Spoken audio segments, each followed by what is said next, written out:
Hi everyone. So in this very small video हम क्या करेंगे कि सर्कल्स जो चैप्टर है ना आपके ग्रेड 10 सीबीएसई में उसको बहुत ही स्ट्रक्चर्ड तरीके से हम ये समझ लेंगे कि इस चैप्टर में क्या क्या है जो बहुत इंपॉर्टेंट है। हर एक कॉन्सेप्ट को एक नए नज़रिए से देखेंगे ताकि आपको कॉन्सेप्ट्स ना सिर्फ समझ आए बट आप उसको बहुत आराम से क्वेश्चंस में अप्लाई भी कर सको। ठीक है। और एंड में डेफिनेटली मैं एक छोटी सी ट्रिक दूंगा आपको जो बहुत आपको हेल्प करने वाली है। ठीक है। तो यार देखो एक बहुत छोटा सा कॉन्सेप्ट है सर्कल जहां पे ना आप दो तीन चीजें बहुत मुख्यतः पढ़ते हो। ठीक है। तो लेट्स से अगर मैं बोलूं एक सर्कल है, पहले तो ये समझते हो उसमें क्या क्या चीजें होती हैं। तो सर्कल के ऊपर किसी भी दो पॉइंट्स को ज्वाइन कर दे, मतलब joining any two points on the circle. तो अब मैं दो पॉइंट्स बोल दूं ए और बी है, मैं अगर इन दोनों को ज्वाइन करता हूं तो सिंपल सी बात है, ए बी जो है वो मेरा क्या बनता है, वो मेरा कॉर्ड बनता है। करेक्ट। फिर अगर सर्कल का सेंटर है और अगर मैंने सेंटर से सर्कल के किसी भी पॉइंट को ज्वाइन किया है सर्कल के ऊपर, ना अंदर ना बाहर, बट सर्कल के ऊपर किसी भी पॉइंट को ज्वाइन किया है ओ से, तो पक्की बात है वहां पे मेरे को रेडियस मिलेगा। Means O B is nothing but the radius of the circle. ठीक है।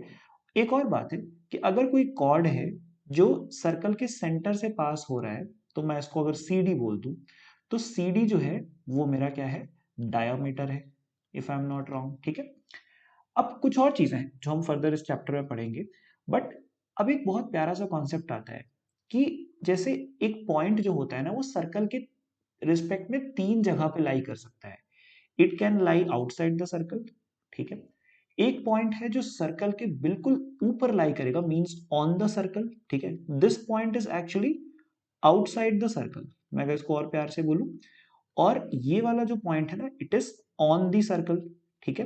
ये बहुत इंपॉर्टेंट टर्म्स है, आपको याद रखना चाहिए। और अगर मैं कोई और पॉइंट उठाऊं जो कि सर्कल के अंदर है, तो मैं इसको बोलूंगा इनसाइड द सर्कल। ठीक है। अब होता क्या है कि इस चैप्टर में एक बहुत बेहतरीन कॉन्सेप्ट निकल के आता है जिसको हम टैंजेंट बोलते हैं, बट टैंजेंट पे ऐसे नहीं जाएंगे। ऐसा करते हैं, हम ना पूछेंगे भी अपने एआई से, बट फिलहाल समझते हैं। तो होता क्या है कि मान लो एक सर्कल है, तो जैसे आपने देखा कि सर्कल और लाइन का एक बहुत प्यारा, सॉरी, सर्कल और पॉइंट्स का एक बहुत प्यारा रिलेशनशिप है कि पॉइंट या तो बाहर लाई करेगा, या तो सर्कल के ऊपर लाई करेगा, और या तो सर्कल के अंदर लाई करेगा। फिर एक और आता है कि यार एक लाइन कहाँ लाई कर सकता है। तो एक लाइन है जो सर्कल के बिल्कुल बाहर लाई करेगा। फिर एक दूसरी लाइन आती है जो हो सकता है कि सर्कल को टच करके निकल जाए। फिर एक तीसरी लाइन आएगी जो सर्कल को कट करके निकलेगी। जो टच नहीं करती उसको हम लोग सिंपली बोलते हैं तुम्हारा नाम है लाइन। बस। जो टच करके निकल रही ना, हम लोग उसको एक स्पेशल नाम से बोलते हैं विच इज कॉल्ड टैंजेंट। और एक तीसरी लाइन होती है जो बहुत क्लियर होता है कि डेफिनेटली ये टैंजेंट तो नहीं, क्योंकि ये दो पॉइंट्स पे कट कर रही है ना। और इसीलिए हम इसको बोलते हैं बड़े प्यार से सीकेंट। ठीक है। तो एक हो गई लाइन, सिंपल लाइन, दूसरी हो गई टैंजेंट, और तीसरी हो गई हमारी सीकेंट। अब थोड़ा आगे बढ़ते हैं। ठीक है। बहुत मजा आने वाला है, बहुत सिंपल चीज है ये। ठीक है। तो अब जब हम ग्रेड 10 में आते हैं ना, तो ग्रेड 9 के कुछ थ्योरम्स हैं सर्कल के जो हमें बहुत यूज आते हैं। जैसे कौन कौन से, अगर मैं थोड़ा सा रिवाइज कराने की कोशिश करूं तो मैं ऐसे बोलूंगा।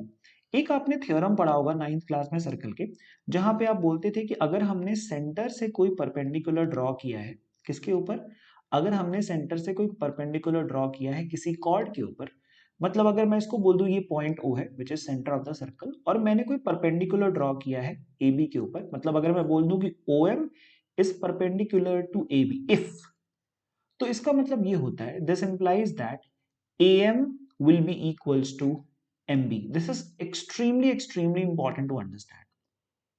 तो ऐसे ही कुछ थ्योरम्स हम यहाँ पे भी यूज करने वाले हैं। फिर आपने एक और थ्योरम पढ़ा था, ज्ञात करो, ग्रेड 9 में, कि the angle subtended bye an arc at the centre is double the angle subtended by the same arc at the remaining part of the circle. मतलब सेंटर पे जो एंगल सबटेंड करेगा ना वो किसी और पॉइंट का डबल करेगा। मान लो यहाँ पे अगर कर रहा है आपका एक्स, तो यहाँ पे करेगा 2 टाइम्स ऑफ एक्स। ये कुछ छोटे छोटे थ्योरम्स है जो हम यहाँ पे यूज करेंगे।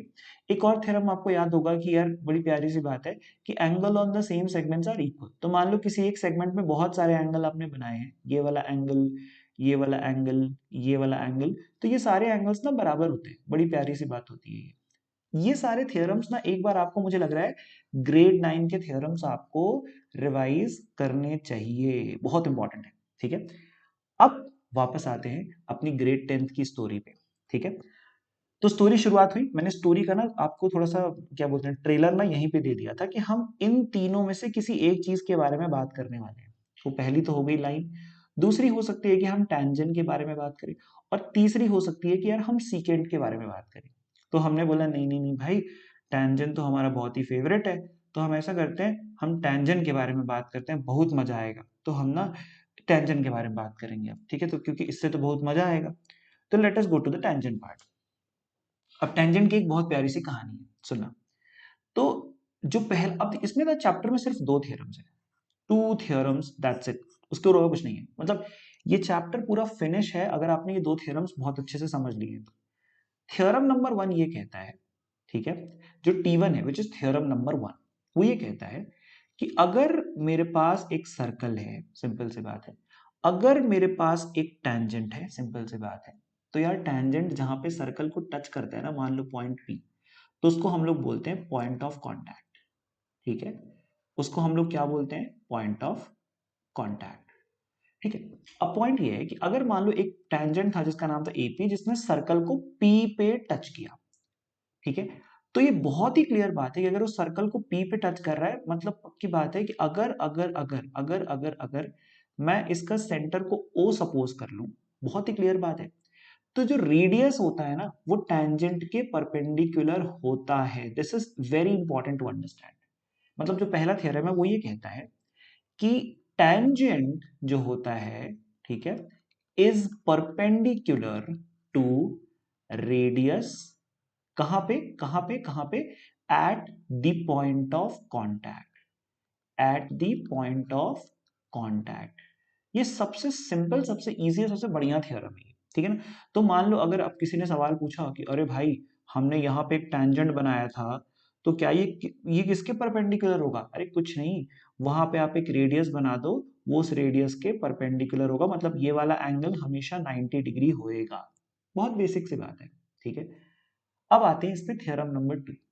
तो बहुत बेसिक सी, अब थ्योरम नंबर 2 को जानने से पहले ना थोड़ा सा ना हल्की सी ना ज्योग्राफी समझते हैं, है ना। ज्योग्राफी नहीं, उसको हिस्ट्री बोलेंगे, ठीक है। तो जब हम सर्कल्स की बात कर रहे थे ना, तो आपको पता है जैसे सर्कल के इर्द गिर्द ना तीन तरह से पॉइंट्स लाई कर सकते हैं, या तो सर्कल के बाहर, या तो सर्कल के अंदर, और या तो सर्कल के ऊपर।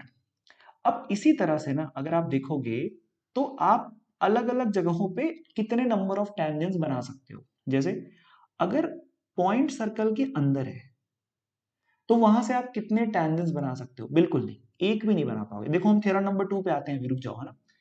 अगर पॉइंट सर्कल के अंदर है, उससे कितनी भी लाइंस आप बना लो, कितनी भी लाइंस बना लो, कितनी भी लाइंस बना लो, उस पे कभी भी आप ना कोई टेंजेंट उससे ड्रॉ नहीं कर पाओगे। वैसे ही अगर एक पॉइंट सर्कल के ऊपर है, यहाँ पे है, तो मैं सवाल आए अगर कि यहाँ पे आप कितने टेंजेंट्स ड्रॉ कर सकते हो, तो बहुत ही क्लियर बात है, यहाँ पे आप सिर्फ और सिर्फ एक ही टेंजेंट ड्रॉ कर सकते हो। लेकिन अगर वही पॉइंट सर्कल के बाहर आ जाए, मींस कहीं यहाँ पे, तो कितने टेंजेंट्स बनेंगे, तो यहां से आप ना सर्कल के ऊपर दो टेंजेंट्स बना सकते हो, ऐसे करके। अब वापस आते हैं थ्योरम नंबर 2 पे। थ्योरम नंबर 2 क्या कहता है, बड़ी बेसिक सी बात है, इसको ना बहुत प्यार से समझेंगे और इसको दोबारा आते हैं। तो थ्योरम नंबर 2 हमारा ये कहता है, इसको ना थोड़ा अलग कलर से लिखते हैं, इसके लिए हम यूज करते हैं रेड कलर, ओके। तो ये क्या कहता है कि जो आप टेंजेंट्स बनाने वाले हो ना, तो मान लो आपका ये सर्कल था, ठीक है, और आपने इसके लिए ना दो टेंजेंट्स बनाए, बाहर से कोई पॉइंट था जिसका नाम था P। अब यहाँ से आपने ऑब्वियसली पता है, आपको दो ही टेंजेंट बना सकते हो आप, तो आपने पहला टेंजेंट बनाया जिसका नाम था PA, और फिर आपने दूसरा टेंजेंट में जिसका नाम था PB। क्या बात है। तो पता है होता क्या है, ये दोनों टेंजेंट्स बराबर होते हैं, ऐसा हमारा थ्योरम कहता है। ये सेकंड थ्योरम जो है ना, ये कहता है कि अगर किसी एक्सटर्नल पॉइंट से आपने दो टेंजेंट बनाए हैं, if from a external point, okay, external point, ठीक है, two tangents are drawn, two tangents are drawn, ठीक है, सिंपल भाषा में भी लिख रहा हूं अपनी भाषा में, then both the tangents are equal, both tangents are equal, ठीक है। सिंपल सी बात है यार। तो मतलब अब इसको प्रूफ कैसे करें? देखो बहुत सिंपल है। आपको हमेशा याद रखना है कि आपको सेंटर को हमेशा तवज्जो देनी है सर्कल को पढ़ते हुए।